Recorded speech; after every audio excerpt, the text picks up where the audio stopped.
HOA sued me over a fence. I sued them into silence. I still remember the day we bought our house in Oak Ridge Estates. After years of apartment living in Chicago, Sarah and I had finally saved enough for a down payment.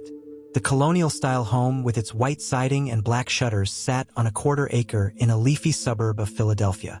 It wasn't perfect. The kitchen needed updating and the basement had water damage. But it was ours.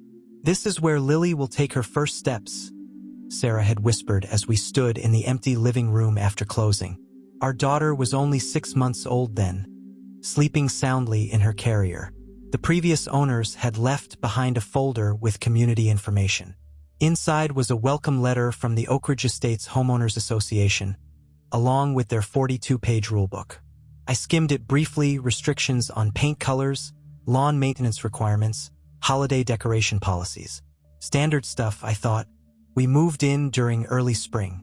Our neighbor to the right, Dave Miller, brought over a six-pack and helped me unpack our garage. The retired couple across the street, the Patels, delivered a homemade casserole. Felt like we'd found our forever home. The first HOA violation notice came 3 weeks after we moved in. Our garbage cans had remained visible from the street for more than 24 hours after collection. The second notice arrived a month later when I installed a basketball hoop in our driveway without prior approval. Each violation came with a $50 fine. "Just pay it and move on," Sarah suggested. "It's not worth the fight." So I did, for a while. Then Sarah's mother was diagnosed with stage 4 cancer in Oregon. Sarah flew out with Lily to help with treatment while I stayed behind to work. They'd be gone for at least 3 months. Our backyard was open to a walking trail that ran through the development. With Sarah and Lily away, I worried about security. Our neighbors 2 doors down had reported someone looking into their windows at night. I decided to install a fence, a simple 6-foot wooden privacy fence around the backyard. I checked the HOA guidelines. Fences were permitted with approval, so I submitted the required forms with detailed plans. 3 weeks passed with no response.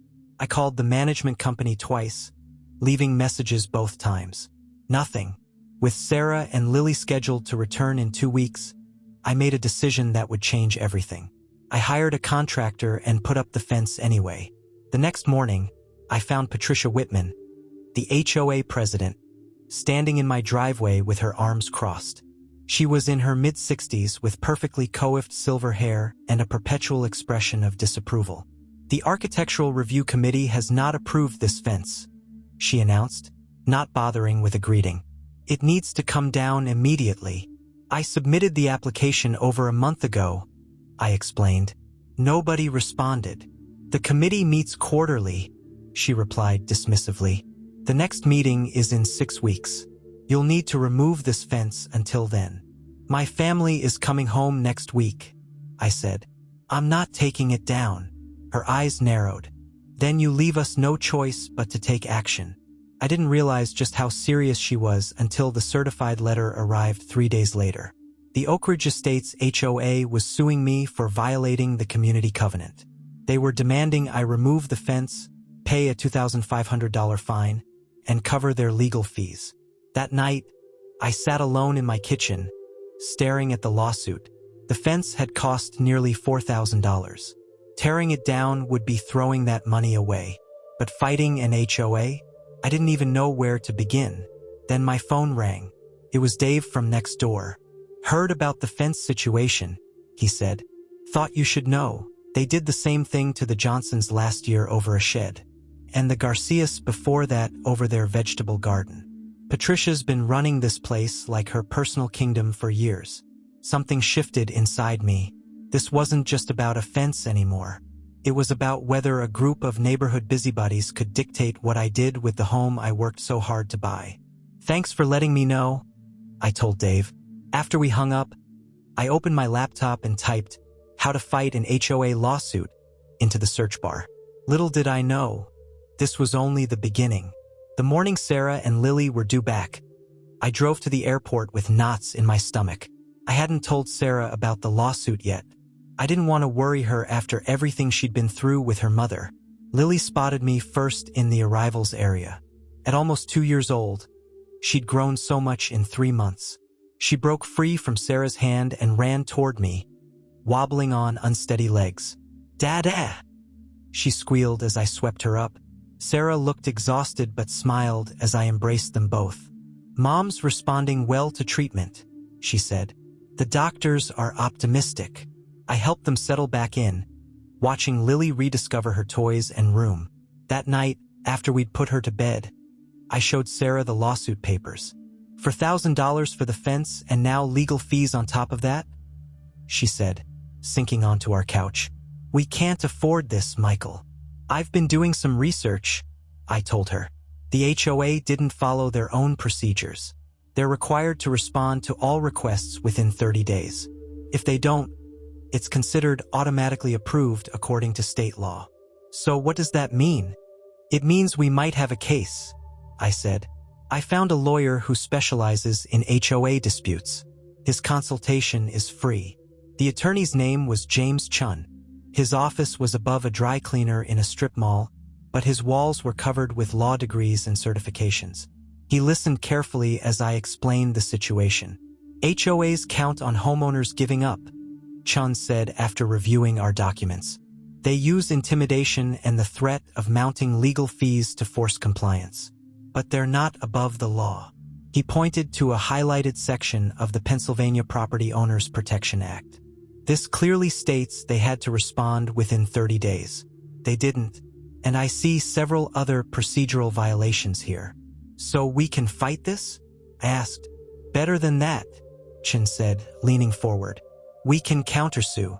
2 days later, Patricia Whitman rang our doorbell. The HOA board had called an emergency meeting after receiving our countersuit. "We might have been hasty," she said stiffly. "The board is willing to approve your fence retroactively if you drop the countersuit and pay a reduced fine of $500. "That's generous of you," I replied. "But I'm not paying any fine for following the rules. And my countersuit isn't just about the fence anymore." Her forced smile vanished. "What's that supposed to mean?" "It means I've been talking to other homeowners. The Johnsons, the Garcias, the Baumgartners, all sued by the HOA in the last 2 years. All over minor issues that should have been resolved through conversation." Patricia's face flushed. "You don't know what you're getting into. This association has resources you can't imagine." "Those resources come from our dues," I reminded her. "And I'm pretty sure the other homeowners will be interested to learn how much of their money you're spending on frivolous lawsuits." After she left, Sarah gave me a worried look. "Are you sure about this? We could just pay the $500 and be done with it." I shook my head. "It's not about the money anymore. It's about stopping them from bullying everyone who moves in here." The discovery phase of the lawsuit revealed more than we expected. The HOA had spent over $120,000 on legal fees in the past 3 years, nearly a third of all collected dues. They'd filed suits against 14 homeowners, most of whom had settled rather than fight. More disturbing was what we found in the board meeting minutes. Patricia and 3 other board members had systematically targeted new homeowners, particularly those who hadn't attended meetings or weren't involved in community politics.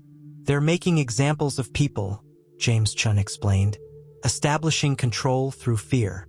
As word spread about our countersuit, neighbors began to reach out. Some shared their own stories of HOA harassment. Others offered support or information about past board actions. A few even contributed to our legal fund. The community was coming together, but the HOA wasn't backing down. They hired a prestigious law firm from Philadelphia and filed motions to dismiss our claims. 3 months into the legal battle, our savings were dwindling. Sarah had to put off going back to work as a nurse to care for Lily, and my job at the software company was becoming increasingly stressful as I took time off for depositions and meetings with our lawyer. Then came the night that changed everything. I was working late in our home office when I heard a knock at the door. Standing on our porch was Eleanor Jenkins, the HOA treasurer. She looked nervous. "I shouldn't be here," she said, glancing over her shoulder.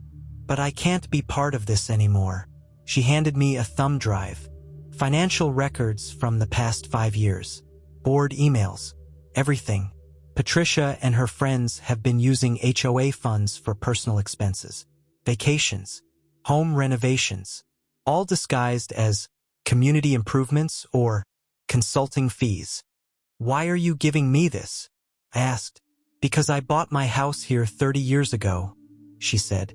"This used to be a real community before Patricia took over. I want that back." As she walked away, I realized this wasn't just about standing up to bullies anymore. It was about saving our neighborhood. The courtroom was smaller than I'd imagined. Sarah squeezed my hand as we took our seats behind James Chun. Across the aisle sat Patricia Whitman and the other board members, flanked by two attorneys in expensive suits. Judge Peterson, a woman in her 50s with shrewd eyes behind rimless glasses, entered and called the court to order. This hearing would determine whether our case proceeded to trial. "Your Honor," began the HOA's lead attorney, "this is a simple contract dispute. Mr. Wilson agreed to abide by the covenants when he purchased his home. He violated those covenants by installing an unauthorized fence. The Homeowners Association is merely enforcing the rules all residents agreed to follow." James Chun rose calmly. "Your Honor, this case is about far more than a fence. It's about an HOA board that has weaponized its authority against homeowners, violated its own procedures, and misused association funds." I watched the judge's expression as Chun outlined our case.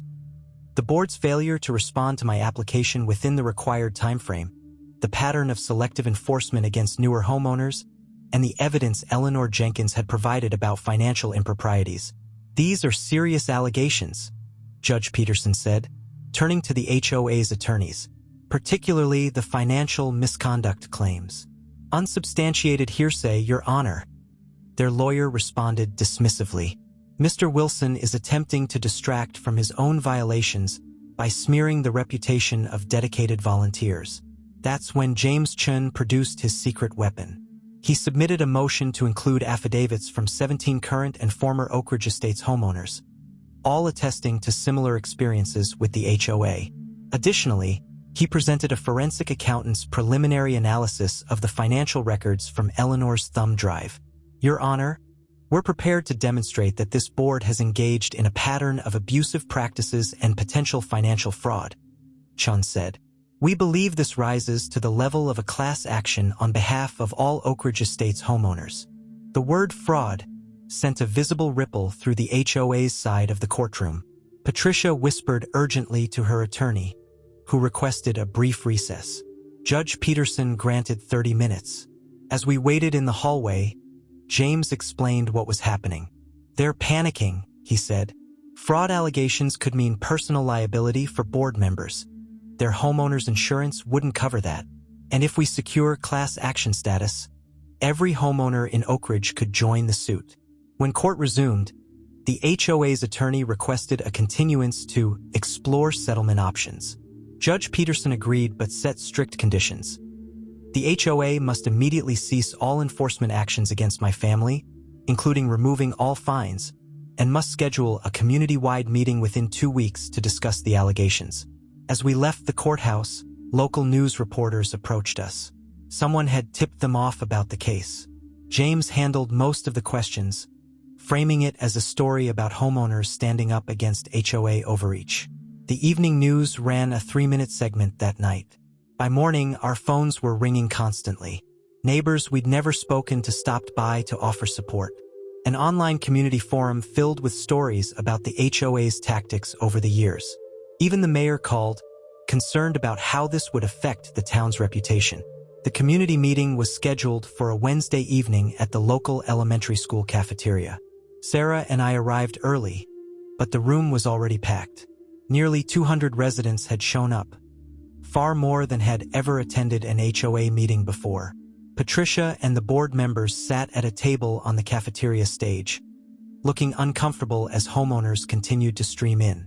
When the meeting was called to order, the HOA's attorney tried to limit discussion to procedural matters, but the crowd wasn't having it. One by one, residents stood to share their experiences. Unanswered maintenance requests, arbitrary enforcement of rules, retribution against anyone who questioned board decisions. With each story, the mood in the room grew more heated. Then Eleanor Jenkins took the microphone. As treasurer, She detailed how funds had been misallocated over the years, landscaping contracts awarded to Patricia's brother-in-law at inflated prices, consulting fees paid to shell companies owned by board members, reserve funds used for projects that benefited only certain sections of the neighborhood. Patricia attempted to interrupt, but the crowd shouted her down. Finally, Dave Miller from next door stood up. "I've lived here for 12 years, he said. "Most of us bought in Oak Ridge because we wanted a nice, well-maintained community. None of us signed up to live under a dictatorship. I move that we hold an immediate vote of no confidence in the current board." The motion was seconded by dozens of voices. The HOA's attorney tried to argue that such a vote wasn't procedurally valid, but by then, it was clear the board had lost control of the situation. The vote was overwhelming, 182 to 14 in favor of removing the current board. As the meeting broke up, I found myself surrounded by neighbors offering handshakes and thanks. An older man I recognized from the dog park clasped my shoulder. "You did what many of us wanted to do for years, but were too afraid to try," he said. Walking home with Sarah that night, I felt a weight lifting. But I also knew this was just the beginning. The community had found its voice, but there was still a lawsuit to resolve and a new HOA leadership to establish. "Do you think it's really over?" Sarah asked as we approached our house, our home, with its contentious fence standing solid in the evening light. "Not yet," I said. "But for the first time, I think we're going to win." The settlement offer arrived 2 weeks after the community meeting. The HOA's attorneys proposed dropping all claims against us if we would likewise drop our countersuit. No admission of wrongdoing, no compensation, just a clean slate for everyone to move forward. "They're hoping to cut their losses," James Chin explained when I called him. "The board members are worried about personal liability, especially with the financial improprieties coming to light. So we just let them walk away?" I asked, frustration evident in my voice. "That's one option," Chin replied. "The other is to proceed with the lawsuit, potentially expand it to a class action, and see this through to the end. But that could take years, and there's no guarantee of a better outcome." That night, Sarah and I sat on our back porch, the controversial fence now a symbol of our stand against unreasonable authority. Lily was asleep upstairs, exhausted from a day playing with the neighbor's kids. "What do you want to do?" Sarah asked, pulling her cardigan tighter against the autumn chill. I took a long sip of my coffee. "Part of me wants to make them pay, literally and figuratively, for what they put us through, for what they put everyone through. But I didn't start this to punish anyone. I just wanted to be treated fairly. And now, with the old board gone, maybe we have a chance to build something better here." The interim HOA committee had scheduled elections for the following month. Several neighbors had encouraged me to run for a position, suggesting my stance against the previous board had earned community trust. "I think we should counter with our own settlement terms," I finally decided. Our counteroffer was straightforward. We would drop the countersuit under 3 conditions. First, the former board members would reimburse the HOA treasury for all misused funds, as determined by an independent audit. Second, the HOA bylaws would be revised to include stronger homeowner protections and transparency requirements. Third, a resident oversight committee would be established to review all legal actions before they could be initiated. To my surprise, they accepted almost immediately. The audit revealed over $87,000 in questionable expenditures, which the former board members agreed to repay to avoid potential criminal charges. Patricia Whitman put her house on the market the following week. The HOA election drew record participation. I hadn't planned to run, but after so many neighbors asked, I agreed to serve on the bylaws revision committee. Dave Miller was elected president, along with a diverse board that included both longtime residents and newer homeowners. The first meeting of the new board was held in our community center, with chairs arranged in a circle rather than the previous confrontational rows. Nearly 60 residents attended, many of whom had never participated in HOA governance before. Our first priority, Dave announced, is to rebuild trust. This association exists to serve the community, not rule over it. Over the next few months, we rewrote the bylaws to emphasize mediation over litigation, created reasonable timeframes for architectural reviews, and established clear procedures for handling complaints. The Resident Oversight Committee, which included Eleanor Jenkins, was given authority to review all financial transactions and proposed rule changes. As winter gave way to spring, a different atmosphere settled over Oak Ridge Estates. Neighbors who had previously avoided eye contact now stopped to chat. Weekend cookouts became common.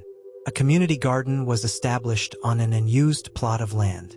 One Saturday morning in May, a year after the fence incident began, I was mowing our lawn when a moving truck pulled up to Patricia's old house. A young couple emerged, followed by two elementary-age children.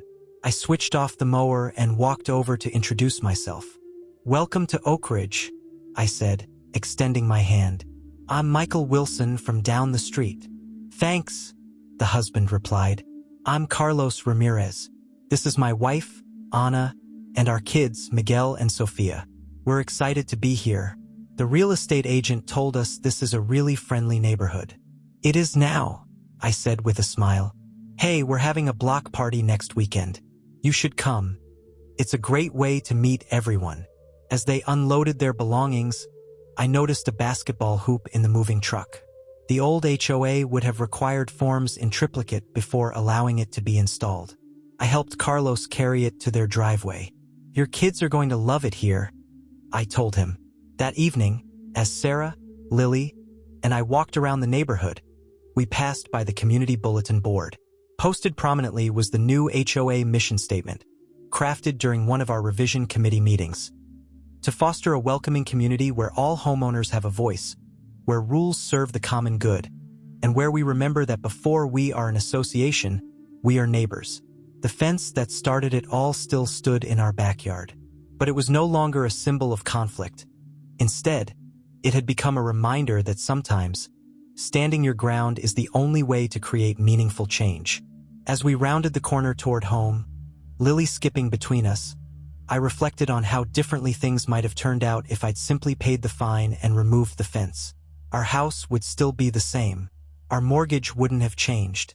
But our community, the invisible bonds that transform a collection of houses into a neighborhood, would have remained broken.